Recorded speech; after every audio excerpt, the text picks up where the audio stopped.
Hello, ladies and gentlemen. Welcome to the Expert to Authority show. My name is Simone Vincenzi. I am your host. Welcome back. If you are a returning listeners, if you are a regular listener of our show, thank you for coming.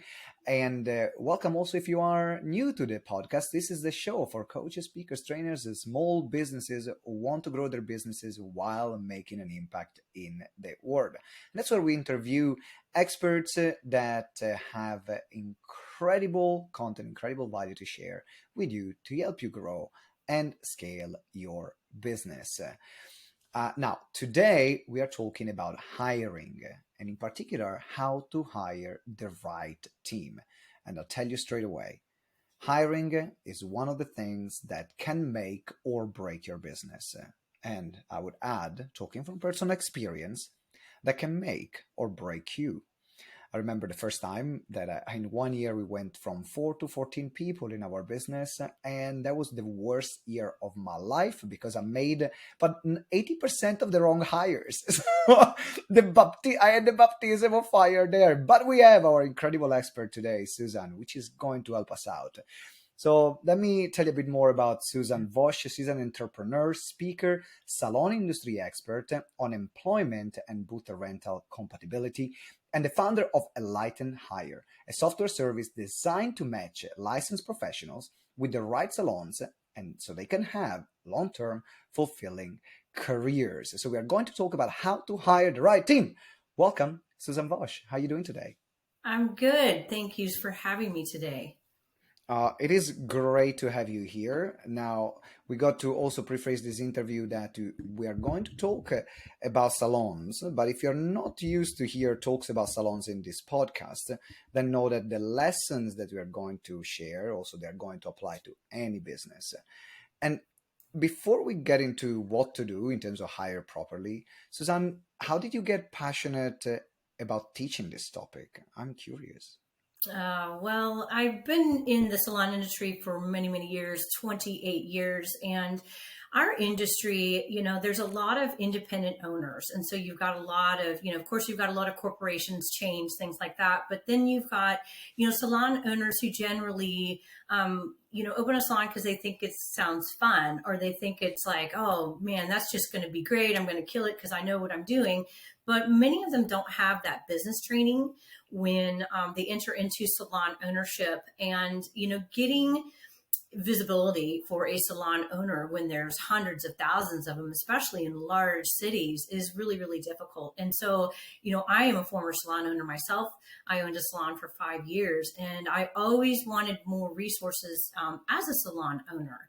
And so several years ago, I just decided I'm going to help the person that I was, the one that I needed the most resources and didn't have those available. So really that's where it started, and helping, the hairstylists find there's so many choices for them. And so I really wanted to help them narrow down, what was going to work and what wasn't, just so they didn't have to, have 100 interviews and have lots of disappointment and frustration. So yeah, just like, I kind of like being the middleman. It's fun to help and advise, especially when you're in such a disconnected industry like ours. What do you mean about disconnected? I'm curious. I'm not part of the industry. So when you say disconnected, what does it mean? It's very disconnected, as far as we're a bit polarized, and it's largely due to people sort of align themselves with certain product companies or brands, and then they only get the resources from those types of opportunities. And so then it just sort of divides everyone, and you're only working within a certain community, which a lot of times is pretty small.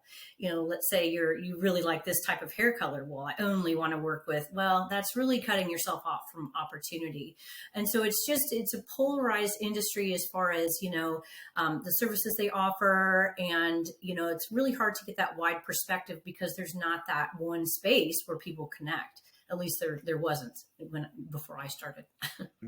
Before you start, exactly. But I can definitely see the same also in the coaching and speaking industry. When there are people that they go into groups just because of specific software, and it's like, okay, we these are the followers of this particular software, and these are the followers if you're thinking about maybe a qualification as well. only people with a certain qualification will hang out together, and because they think that that's the only thing that works. So I can see also the the comparison here. Do you have a personal horror stories of hire gone wrong Yes, when I that you was can a share with salon us? owner, yeah, oh yeah, there's a couple, honestly. But let's see, I think the one that stands out the most is I hired a lady who, I think I was in the second year of business. And so we were still relatively new. And I hired a lady who had come from a really awesome salon, one of the most respected in town. And she chose us. And, I didn't pre qualify her because I was just thrilled that she was into us, and she wanted to work for us. And so I didn't really assess those reasons that not only she left that last salon, but why she was interested in us. She had clientele. So for a salon owner, that's huge. Somebody walking into your business that wants to work for you that already is going to be making income. That is like the big thing. So I hired her and she turned out to be a bit of a nightmare. She was a prima donna. She had worked at this super fancy salon and she had everybody waiting on her. And she had all these things that, we didn't necessarily offer. We were definitely more of a family oriented salon. And so it really was a bad fit. And I was just so excited to have her, which I think a lot of business owners do these days. Are like, oh, great, we got this great person. So I didn't really do the diligence, to not only interview her, but dig deeper. And that turned out to be a nightmare because she upset my staff, because she wasn't a good fit. She was a prima donna. Her clients were not really who we had. And so that was a huge mistake on my part. I learned a lot from that hire, and she didn't last very long because people were not willing to kind of kiss her butt, which is what she needed, to be happy in the place. Yeah. And we just weren't that. We weren't those people. Not the right fit. Not the No, right fit. no. And I think that sometimes what people underestimate is how much the wrong hire is costing them. Yes. What did the wrong hire cost you at that time? It cost me almost two of my stylists that I'd had with me from the beginning almost left me because of her, because they got really tired of her. They thought she was rude and she wasn't a part of our culture. And so they, definitely wanted to leave. And at least they told me. A lot of times they don't say anything to the owner. And so they liked me enough, thank goodness, to say it. But it was a ripple in our culture. And culture is really important in most businesses, to have that sort of everybody's aligned with the same values and thought processes and goals. And she just wasn't. And it really, I'm lucky that they said something before they left, because otherwise I would have eventually let her go and I would have lost two other stylists. Yeah, what people a lot of time don't think is how much actually the wrong hire cost you, because you're not just only spending time training them, onboarding them, but now it can create cracks in the team, in the company culture, in the entire dynamic, and also emotionally.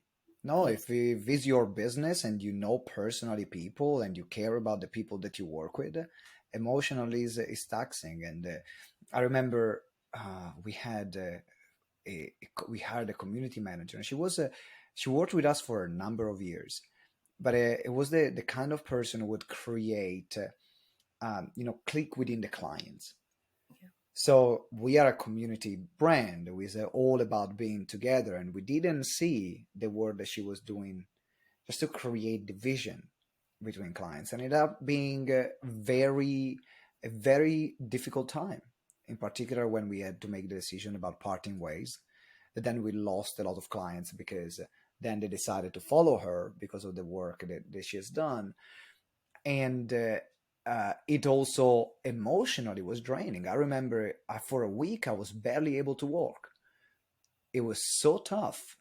And that's why I think this topic is really important, because people don't understand a lot of time the emotional, not only financial, but also the emotional implications that the wrong hire gets can give you. So how do we not make these mistakes? What can we do?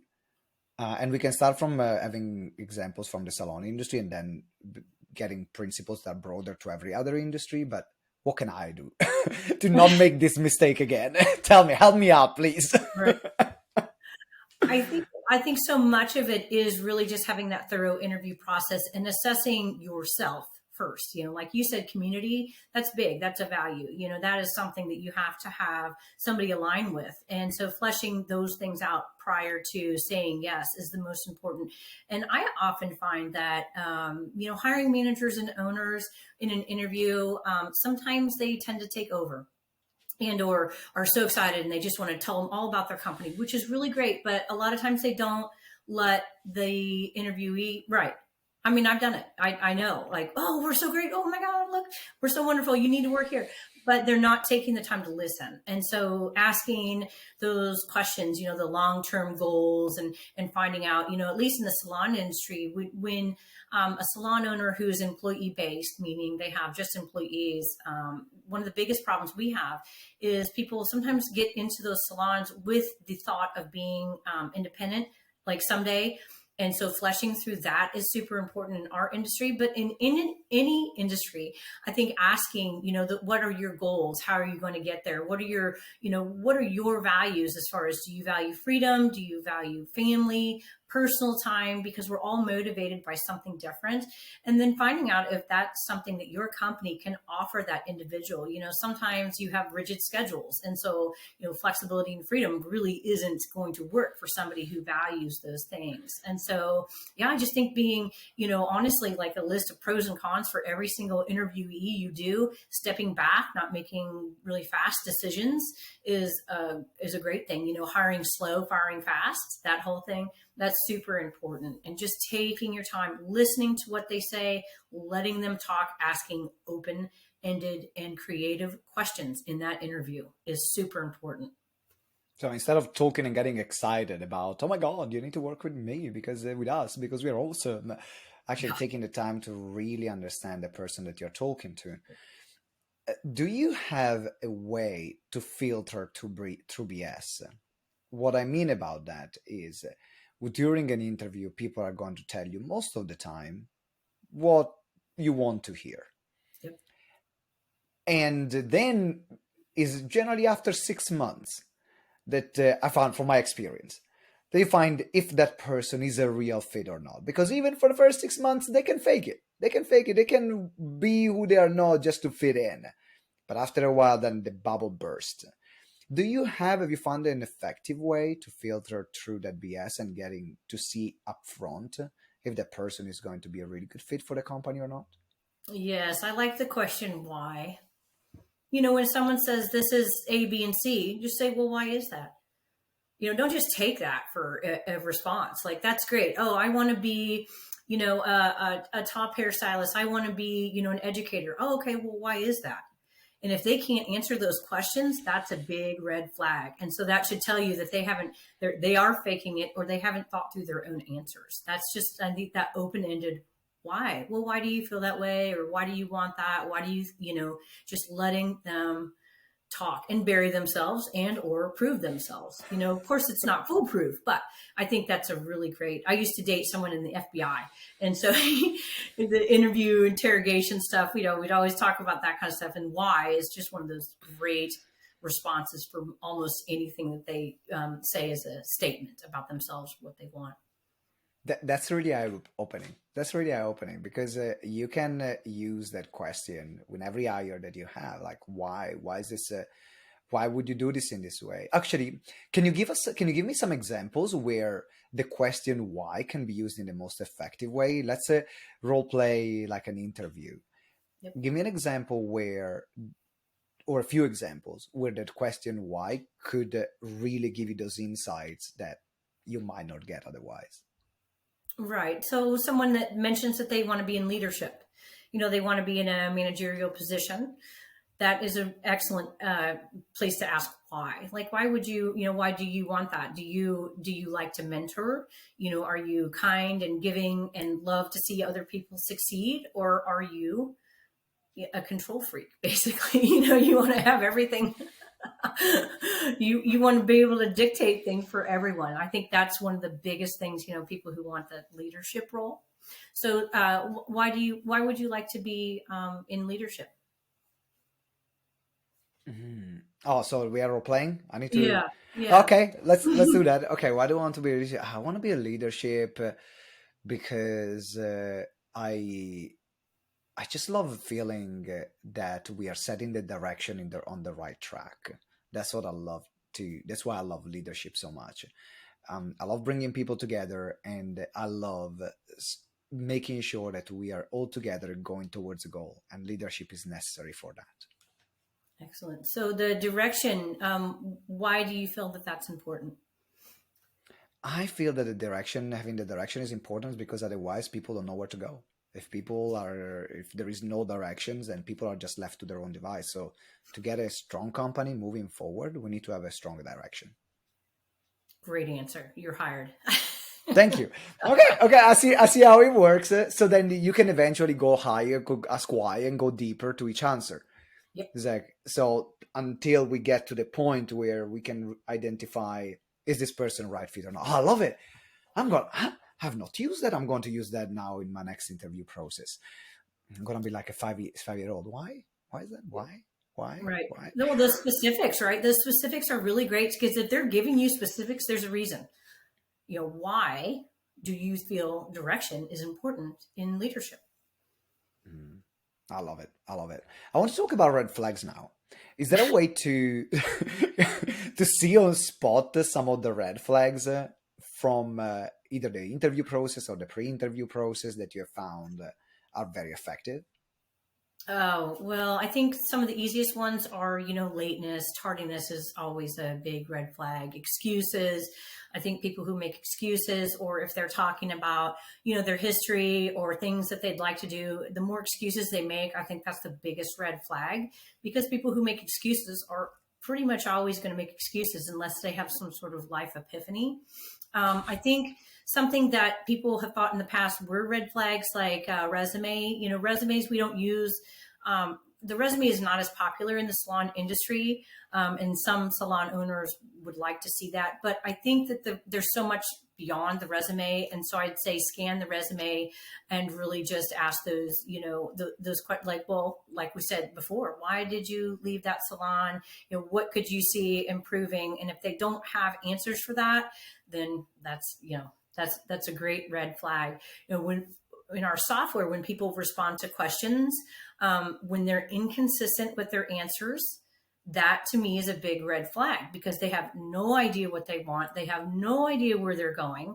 And so that for us is big red flags. And so consistency is really, really important, and to look for those consistent responses in whatever, process you use to, interview people or take in that information. So lateness, how they answer questions, if they are making excuses, that's a big one. I want to add also, like, if they point fingers and they say, and then probably that goes in the category of excuses where, oh, this happened and it was their fault, and this happened and it was their fault, and this happened and it was their fault. And it's like, okay, never your fault. Really? Never? Seen a pattern here. Yeah. I'm curious to know more about your software, because you're doing something very different, in particular in the recruitment for salon. So tell me more about how that works and how it's different.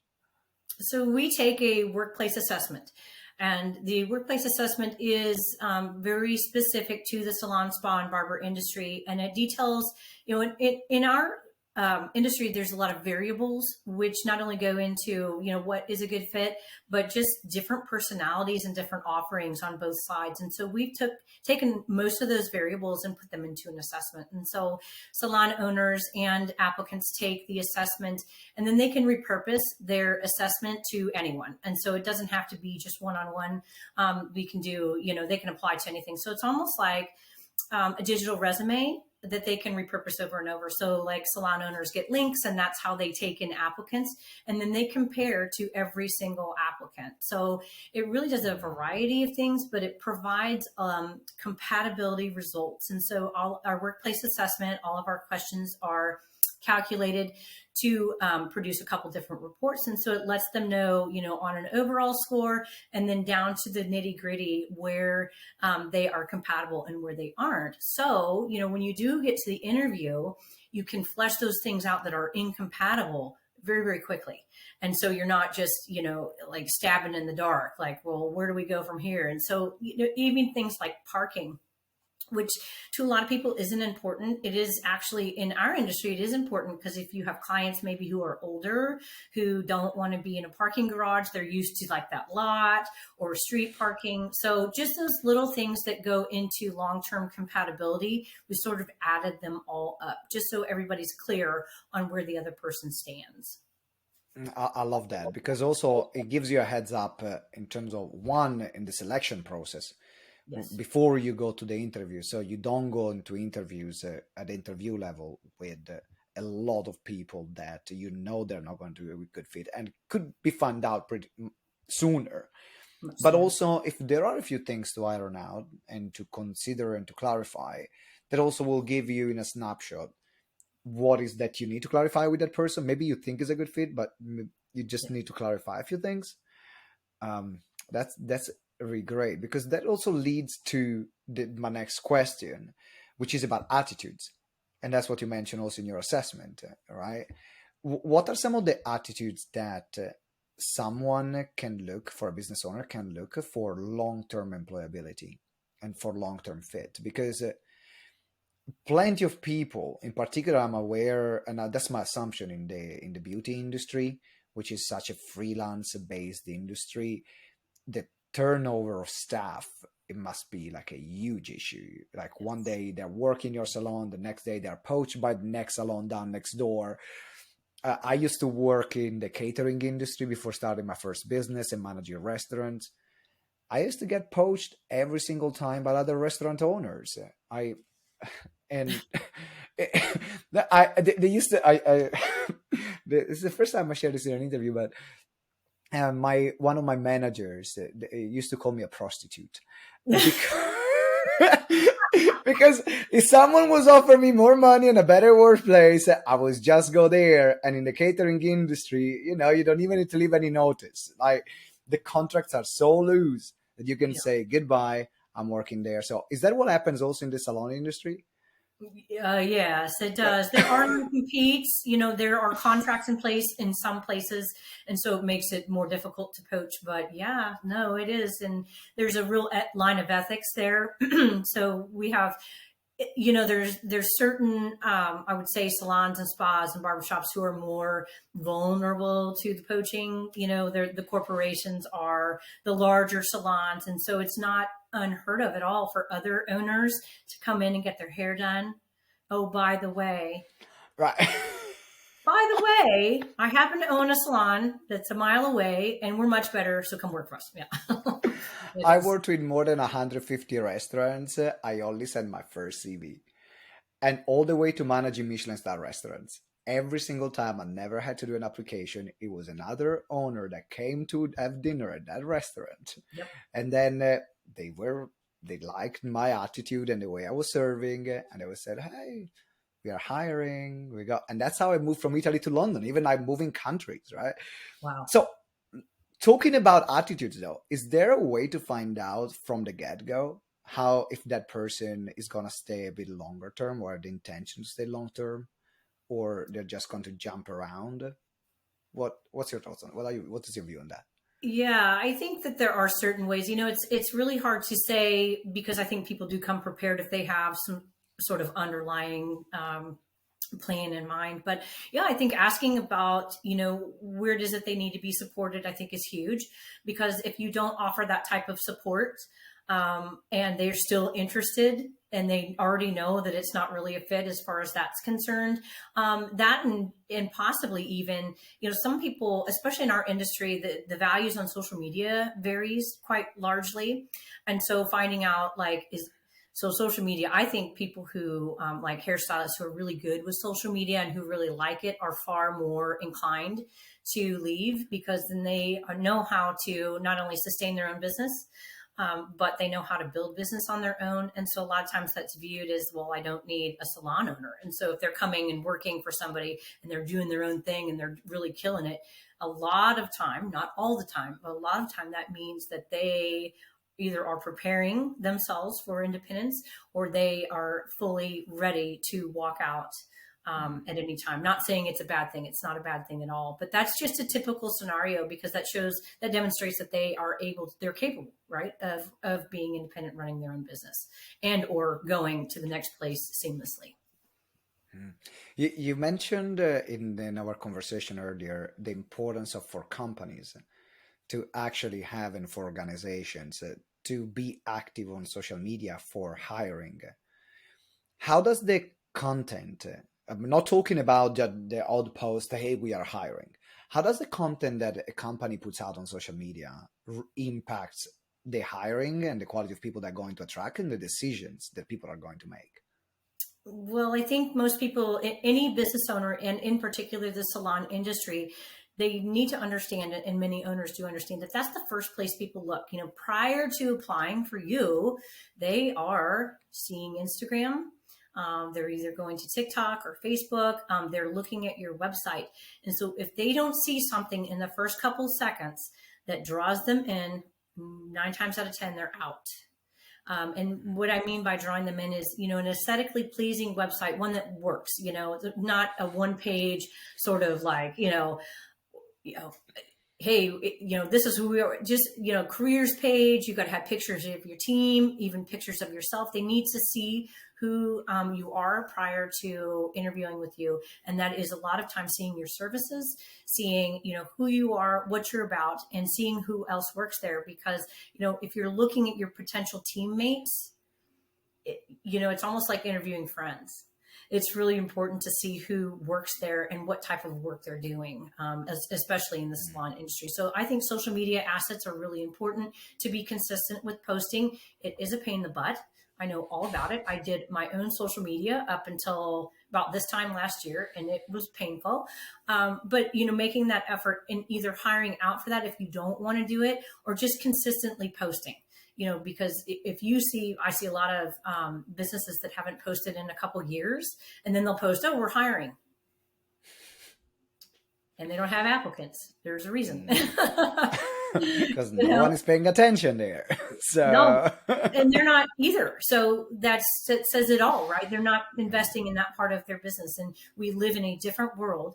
Business is done differently. You have to have those online assets. You have to have that presence, not only for potential customers, but for potential hires, whether it's on a local level or a national level. You've got to have some good content out there. I think this is a big switch that salon owners, but also others, any small business can make. You're not only doing content for your customers or potential customers.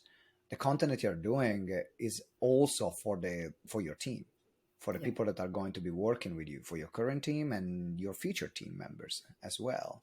That's why, as you mentioned, the key to understand the difference is that now we live in a world where the first point of contact happens online. 9 times out of 10. The first point of contact, or if not the first, is going to be the second. So either is the first or the second. Maybe they find you offline, but then they're going to check you out online. So generally the first or second point of contact is always online. And that's the key here, to have a brand that where actually people, they want to be part of, that goes beyond, here's my salary, thank you very much. Yes. And then someone else comes with a bigger salary, thank you very much, I'm taking the next job. It's been a really interesting conversation about hiring because a lot of people get it wrong, and it's not that when we start a business, it comes with a manual, say this is how to hire. Most of the time, you just start getting interested about hiring after you get your first few scars. After you get your first few scars, that's when you start maybe I'm doing something wrong, taking responsibility of this. I want you to wrap up. I would love you to wrap up with a piece of advice, for those people that I'm sure it happens in the salon industry, but also in any other business, which is their first hire or the first few hires, which often happens in your immediate network, right? Even I'm assuming that even in the salon industry, if you're ready to hire someone that helps you out in your team, you look at your friends and family, and then you ask around. and then the first person who is crazy enough to say yes, then you just get them on board and then pay the consequences later. So do you have any piece of advice for people hiring their very first team members, or they've already got into it, they've already hired someone who is a close friends or close family? I did that. And yes, I do have a piece of advice. It's not a great idea because they already see you. If you're hiring friends or family, they already see you in a certain light, and they're going to be much harder to direct unless they're financially invested in your business, and or willing to be financially invested in the business. I do not recommend doing that because you're going to have a much harder time with authority. So I think, yeah, finding someone, maybe a friend of a friend, is better. That sort of one off. It's great to get referrals from family and friends, but not hiring immediate family and friends, I think is pretty important. And that's really hard to avoid, especially restaurants, family restaurants and salons where you have, a sister that's a cosmetologist. But trying to avoid that, I think you're gonna find that a hire that is not friends or family is going to be far easier to direct and deal with long term, especially because they already kind of take you seriously, whereas somebody that knows you, I mean, I personally experienced that. I opened a salon with friends.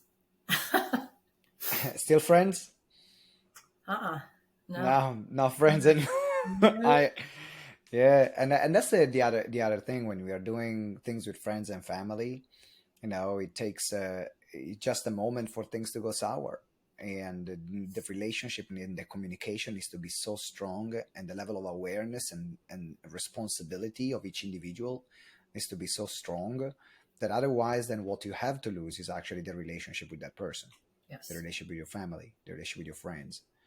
And so if you don't want to risk that, ask for referral. Ask for referral. And I'm not saying that not all family and friend situation can't work. There are some situations in which it works. But the most important thing is that if we're going back to what we said at the beginning of the interview, is to really treat even a friend or a family like a potential can be partner or employee, and all only hire if you know 100% they are a good fit. Yes. Because otherwise you have much more at risk. They have much more to lose. Yes. Susan, it's been an incredible interview. I loved what we shared. Definitely went through what to avoid, what are some of the things to look out for, what are the things to do. So if someone wants to reach out to you, know more about your software. I know you also have a training program that helps that helps businesses hire correctly. So tell us a bit more about what you have as well. So we have many things. And so Enlighten Hire is a great software program for salon industry owners. It's like a business plugin. And so, like we use scheduling software, appointment software, accounting software, and it's really just another great business function and option for them, which is super affordable. But we work with licensed professionals as well. We offer free matchmaking services. And so if they're just unsure of where to go, or really need that private professional help, they can request matchmaking services once they register. And we have tons of free downloads for owners, for licensed professionals, schools, and students. All the way at the bottom of our website, enlightenhire.com. It's called freebie page, so you can pick many things. And you can also find our recruiting course. So I teach a whole course on recruiting for salon owners where they just don't know where to start. And it's really an A to Z course. Like, these are the online assets that you need to have in place. This is the type of posting you need to do. These are the things you need to say. This is what you need to do in order to recruit effectively. And that as well can be found at the bottom of our website. And so we just offer so many different resources, and all with hiring and recruiting for our industry. And we are non-brand affiliated, so we do not give preferences. We don't prioritize one person over the other. Everyone's equal in our eyes. And so we love to help everyone. And so anyone who really needs it, even just get the free download, got some interview questions that are must ask interview questions for both sides of hiring, which I think is really important for everybody to have. Which is enlightenhired.com. So enlightenhired.com. The link is in the show notes. Check it out. Check out all the resources. And whether you are listening and you own a salon, in this case, or you know someone who actually owns a salon, that's where you can also share those links. And remember that those hiring principles that we shared, they're applied across the board. They can be relevant to any single business, because business is business and people are people. So there are just the behavior and the situations are different, just the industry that changes.